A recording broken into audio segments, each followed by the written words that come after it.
Mantan Menteri Kelautan dan Perikanan Susi Pujiastuti menyentil Wakil Presiden Gibran Rakabuming Raka.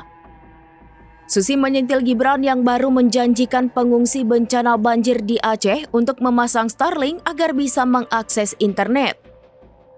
Adapun saat itu Gibran menjanjikan internet satelit Starlink kepada warga di Kabupaten Gayo, Aceh. Gibran sempat bertanya terkait ada atau tidaknya sinyal telepon seluler saat ia berkunjung ke Gayo pada Rabu 17 Desember. Warga dengan kompak menjawab bahwa belum ada sinyal internet pasca bencana.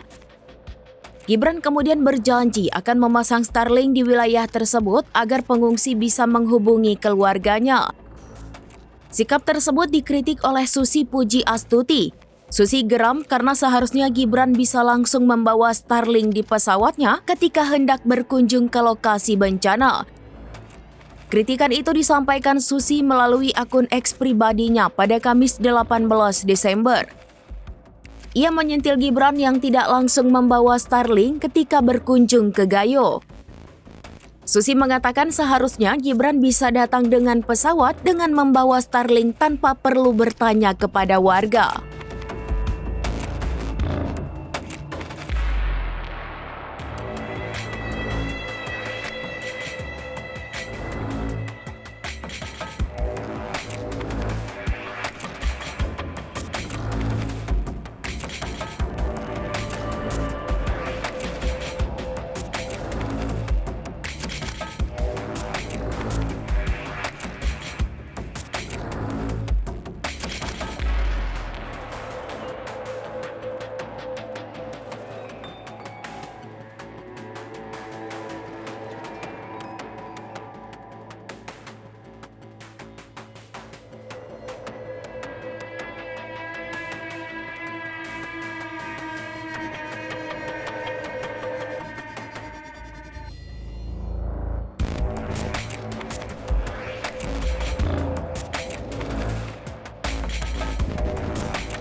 Download Tribun X sekarang, menghadirkan lokal menjadi Indonesia.